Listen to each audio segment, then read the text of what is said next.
Dear students, इस video में हम आपसे बात करेंगे प्रश्न नंबर 15 कक्षा 10 गणित प्रश्नावली 6.3। इसके पीछे के जो भी प्रश्न है मैं आपको ऑलरेडी बता चुका है। अगर आपने नहीं देखे हैं हमारे चैनल पर जाकर आप देख सकते हैं। इसी प्रश्नावली के नहीं, प्रश्नावली 1.1 से लेकर प्रश्नावली 6.3 तक जो भी प्रश्न आपको देखना है, जिस भी प्रश्नावली से, जिस भी चैप्टर से कोई भी प्रश्न को अगर आपको देखना है, डाउट है, अगर आप उसे देखना चाहते हैं, समझना चाहते हैं, तो आप सर्च करेंगे यूट्यूब पर, हमारा चैनल गंगा पार जंक्शन चैनल आ जाएगा। तो उसकी प्लेलिस्ट पर आप क्लिक करेंगे तो आपको प्रत्येक चैप्टर की अलग से प्लेलिस्ट मिल जाएगी, उसका नाम और प्लस जिस चैप्टर को आपको देखना है उस पर आप क्लिक कर वहां पर जाकर आप उस क्वेश्चन को देख सकते हैं, समझ सकते हैं। कोई समस्या है तो कमेंट बॉक्स में हमें बता सकते हैं। इसमें हम बात करेंगे प्रश्न नंबर 15 के बारे में। प्रश्न नंबर 15 को आप स्क्रीन पर देख रहे होंगे, अपने गणित में भी देख सकते हैं। जैसा कि दिया गया है कि लंबाई 6 मीटर वाले एक ऊर्ध्वाधर स्तंभ की भूमि पर छाया की लंबाई 4 मीटर है, जबकि उसी समय एक मीनार की छाया की लंबाई 28 मीटर है। मीनार की ऊंचाई ज्ञात कीजिए। सही है। तो यहां से देखेंगे, जैसे एक कोई आपका ऊर्ध्वाधर स्तंभ है, हमने मान लिया ये आपका ऊर्ध्वाधर स्तंभ है। सही है। ऊर्ध्वाधर आपका स्तंभ है, कितना है? 6 मीटर। इसकी जो लंबाई है वो कितनी है? 6 मीटर। और जो इसकी छाया आती है, मान लिया हमने यहां पर ये छाया आती है इसकी, ये सही है। तो ये छाया जो आती है इसकी लंबाई आपको दी गई है 4 मीटर।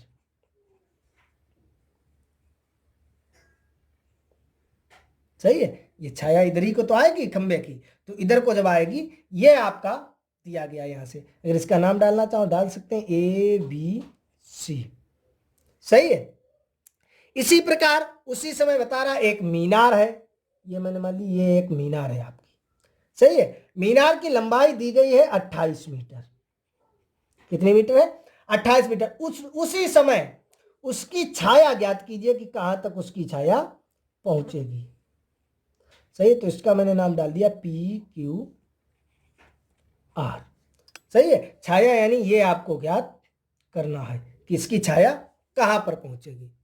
सही है। आप समझ गए हैं कि एक आपका स्तंभ है ABC, आप देख सकते हैं स्तंभ जो ये BC आपका स्तंभ है जिसकी लंबाई 6 मीटर है, इसकी छाया ये 4 मीटर है।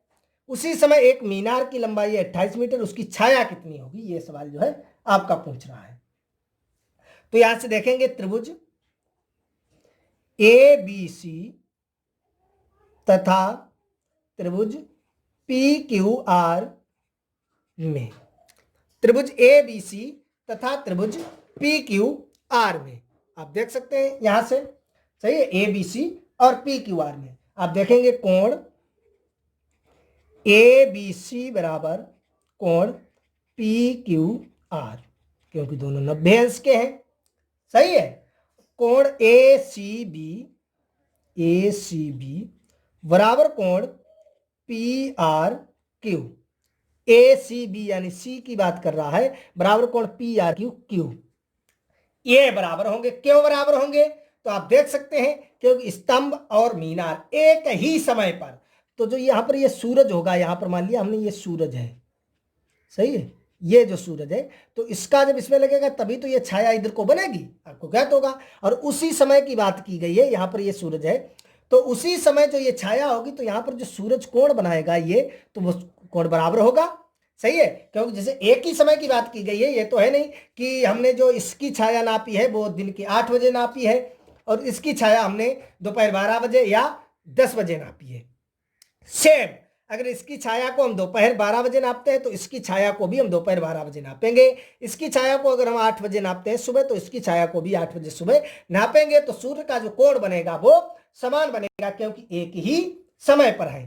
तो लिख सकते हैं, सही है, कोष्टक में लिख दो, एक ही समय पर, एक ही समय पर सूर्य का कोण।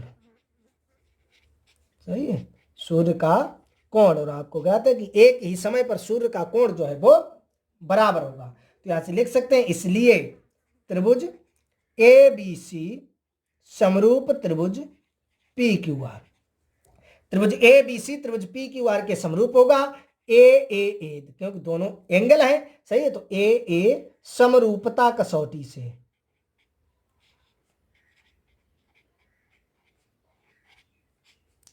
समरूपता कसौटी से, ए यानी एंगल एंगल, कोण कोण समरूपता कसौटी से। तब आपको ज्ञात है कि समरूप त्रिभुज की जो है वो संगत भुजाएं आनुपातिक होती हैं। तो यहां से लिख देंगे तब आपका हो जाएगा A B upon P Q बराबर A B upon P Q बराबर B C upon Q R. सही है, और बराबर A C upon P R भी आपका हो जाएगा, लेकिन यहां से हम लिखेंगे नहीं क्योंकि हमें ए बी और वी सी, ए बी दिया गया है, वी सी दिया गया है, इधर क्यू आर दिया गया है, पी क्यू हमसे पूछा गया है, तो हमने दो ही लिख लिए। वैसे A B upon P Q बराबर V C upon Q R बराबर A C upon P R होगा। सही, तीनों भुजाएं समानुपाती होंगी। तो यहां से देखिए ए बी आपका है 4 बटे पी क्यू आपसे पूछा गया है बराबर वी सी आपका है 6 और ये क्यू आर आपका दिया गया है 28। कैचीदार गुणा कर देंगे तो ये हो जाएगा 6 पी क्यू बराबर 4 इंटू 28। सही है, तो यहां से अगर हम निकालें पी क्यू बराबर तो ये हो जाएगा 4 इंटू 28 बटे 6।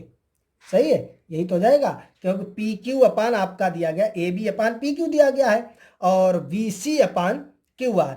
सही है, तो A B upon P Q, A B आपका है 4, पी क्यू आपको ज्ञात करना है, वी सी आपका 6 और क्यू आर आपको ज्ञात करना है। तो यहां से हमने ये गुणा कर दिया है। देखिए आप, सही है। अब यहां से देखिए आप क्वेश्चन की तरफ देखेंगे। क्वेश्चन पढ़ने में थोड़ी गलती हुई है क्योंकि उसी समय मीनार की छाया की लंबाई दी गई है। सही है, ये मीनार की लंबाई नहीं, मीनार की छाया की लंबाई दी गई है और मीनार की लंबाई पूछी गई है, ये आपसे पूछी गई है। सही, सवाल की तरफ गौर करेंगे कि एक 6 मीटर लंबाई वाले ऊर्ध्वाधर स्तंभ यानी ऊर्ध्वाधर स्तंभ की लंबाई 6 है, उसकी भूमि पर छाया 4 मीटर है। उसी समय एक मीनार की छाया 28 मीटर है। छाया ये दी गई है 28 मीटर, मीनार की लंबाई पूछी गई है, हमने मीनार की लंबाई 28 मान ली थी। तो यहां से आप ये देखेंगे तो ये आपका हो जाएगा, सही है, पी क्यू, ये आपका यहां से आप ध्यान देंगे पी क्यू ये आपका दिया गया है 28, सॉरी यहां से दोबारा लिख लेते हैं। सही है, तो ए बी आपका कितना है 4 बटे पी क्यू आपका दिया गया 28 बराबर वी सी आपका है 6 बराबर मीनार की लंबाई आर क्यू या क्यू आर आपसे पूछा गया है। सही, कैंचीदार गुणा करेंगे तो ये हो जाएगा 4 इंटू क्यू आर बराबर 6 इंटू 28। सही है, यहां से निकालेंगे क्यू आर बराबर तो आपका हो जाएगा 6 इंटू 28 बटे 4, 4 सत्ते शायद होते हैं 28, तो आपका क्यू आर बराबर हो जाएगा 6 इंटू 7, तो क्यू आर बराबर हो जाएगा 6 सत्ते 42 मीटर, 6 सत्ते 42 मीटर, 42 मीटर मीनार की लंबाई है। सही है, तो पुनः देख सकते हैं, इसी क्वेश्चन की तरफ गौर करेंगे। ये आपका क्वेश्चन दिया गया है, यहां से आप ध्यान से देखेंगे। ये क्वेश्चन आपका दिया गया है कि एक स्तंभ है 6 मीटर का, सही है, उसकी छाया जो है वो 4 मीटर, एक मीनार की छाया आपको दी गई है 28 मीटर और ये मीनार की लंबाई पूछी गई है। तो यहां से हमने देखा है कि त्रिभुज ए बी सी और त्रिभुज पी क्यू आर में ए बी सी यानी कोण बी और कोण क्यू जो है दोनों नब्बेंश के हैं, इसलिए बराबर होंगे। कोण सी और कोण आर एक ही समय पर बन रहे हैं सूर्य का कोण, तो इसलिए बराबर होंगे।